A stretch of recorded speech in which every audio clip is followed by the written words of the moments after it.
Hi, I would like to say a few more words about what I suppose has been a keynote for our entire course together, which is to think critically about critical thinking, to try to understand what we mean when we use the term critical thinking. On the very first day of the course, one approach that we took in an attempt to understand the nature of critical thinking was to compare it to its opposite. We thought of this as naive thinking. We probably could have called this other things as well. We might have called it superficial thinking, or thinking that stays on the surface of things.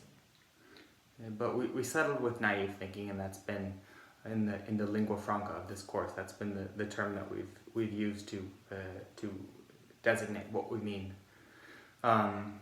Naive thinking. In the last video, then I also described the notion of fallacy, which is speech that leads away or encourages us to stop short of truth, or encourages us to stop short of understanding. I contrasted this to logos, or dialogue, or true speech. This is speech that helps us along the way towards knowledge, towards wisdom, towards understanding. The word philosopher itself, it gives a picture of a person who has oriented him or herself towards Sophia, towards wisdom, and this is I think the same project that we're undertaking, and part of that means differentiating philosophical speech, logos, dialogue, differentiating that from what it's not. I would like to say a little bit more about what it's not, what logos is not. So again, one antithesis, or one opposition to logos, or to critical thinking, let's just say, was naive thinking. I would like to, in this video, describe another antithesis to critical thinking. It's one that is related to the one that we've already set forth, naive thinking, but it's not exactly the same. One way to think about it is it's in the same family, the genus of fallacy. So again, it's in the genus of speech that leads away from truth, or that does not contribute towards that approach to understanding. That's fallacy. Naive thinking is one way of thinking that does not encourage us on the path towards truth.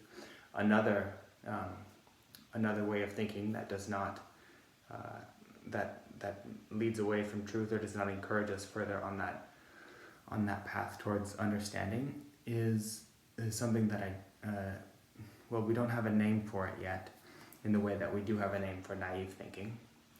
But I will try to describe it in this video, and then out of the course of our discussions to follow, I expect that a natural title, a natural name for it will in some ways precipitate out of the discussions that we have. I will start with, though, I suppose that just like in the past, we found it very useful to, when trying to grasp these concepts that can be admittedly very abstract and difficult to grasp on their own terms, that often it can be extremely useful to have a picture or an image that gives a sort of concrete depiction of these abstract principles. We've been able to make use of parables and myths and stories and put them in this service for us during this class. I would like to offer another story, and to offer this story in the spirit of trying to present a picture of what I'm trying to identify with this second kind of thinking that is in some ways antithetical to critical thinking. The story that I will use to try to illustrate this kind of thinking is a story from the book of Genesis, from the second chapter of Genesis, and it's a story of Adam, the original human being. The story of Adam being presented with the various creatures, the different animals, and one by one he's presented with these animals, and he gives them a name. So he perceives the animal and he gives the animal a name. So he's presented with a creature. He calls this creature a lion. He calls this creature a lamb. He calls this creature an ox. He calls this creature an ass, etc., etc., through all the creatures. One by one, the creatures are brought before him, presented to him, and he gives the creatures a name, and then so on. Now, this seems almost childish or straightforward until we think critically about it, because then we'll see something that is in some way an archetype of logos or dialogue or true speech as such, which is that we're continually attempting to, just like I'm wrestling with in this video, trying to find, give names to things, and what I mean by that is try to find expression for something that corresponds to what one is trying to express. In some way, that's what we can mean by true speech. Fallacy is speech that doesn't do that. So right now, as I'm searching for a way to communicate this to all of you, I'm in some way participating in that same archetypal experience that the story of Adam presents to us, Adam naming the animals.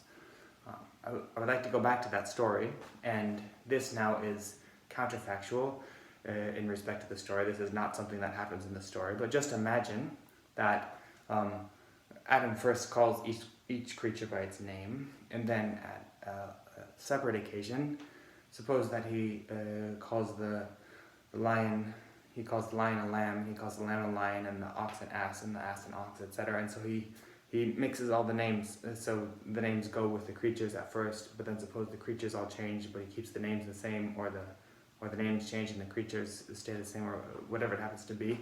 No longer is the speech consonant or in harmony with, it no longer is in harmony with what it's meant to express. The meaning behind the speech is no longer in consonance with, it's no longer consistent with its expression. Right? So when we speak, we are expressing meaning, but we can imagine different ways of speaking. Sometimes when we speak, there is meaning behind that's, and the speech is kind of, it's an expression of that meaning, or it's in some way flowing forth from that meaning. We could also imagine speech that doesn't have meaning behind it.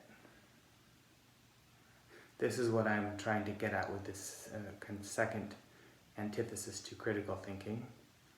We call the one kind of naive thinking. This is thinking that skates on the surface of things, like dances on the surface like a water fly. Superficial thinking, we could also call it. The second kind of thinking, we might think of it as thinking that is hollow, or the semblance of thinking, like it pretends to be thinking, but in fact it's not. It's speech without, it's hollow speech, or it's a vacuous speech, empty speech. And so then we can start to think of how basically the similarities and the differences between naive thinking and hollow thinking. Clearly they both lead us away from understanding something, but there's a difference between them. basically naive thinking is thinking that doesn't inquire beyond appearances. Hollow thinking or empty thinking is thinking that that pretends to be thinking. It presents itself as thinking, so it becomes an appearance itself, but in fact there's nothing that it's expressing.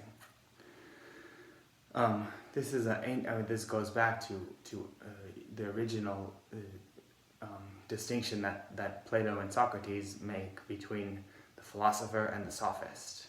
Right? The sophist is somebody who, under the sort of the pretense of wisdom, but doesn't actually care for the wisdom. Under the pretense will speak under the pretense of truth, but doesn't really concern. The truth doesn't really concern him. This also goes back to a similar distinction was made by a contemporary of Chuang Tzu, who was the author of the useless tree story, which I read in an earlier video. Approximate contemporary of Chuang Tzu was called Confucius. Confucius, the name is well known. Many of you may know the name Confucius. But he argued that society as such is predicated. In other words, it's built on a foundation of what he calls rectification of names. So true names. In some ways, it's quite straightforward. It's like we have to know what we mean when we speak to one another, and if we don't know what we mean when we speak to one another, if we say lion and we really mean lamb or something, we say ox and we really mean ass. There's just no way to imagine a society continuing in that respect. You couldn't imagine a society in which you assume that somebody's always lying in that regard. A philosopher in the 20th century is famous for calling the term. He's writing in German, but the term is often translated into English as idle chatter. The philosopher is called Heidegger, and in German the term he uses is Gerede. And again, the notion is like speech that is in some way hollow, or it lacks it's vacuous. It lacks substance, really. Now, this is not to say that it's not to say anything one way or the other about here's how you ought to speak or how you ought to think, right? Of course, about philosophy, it's kind of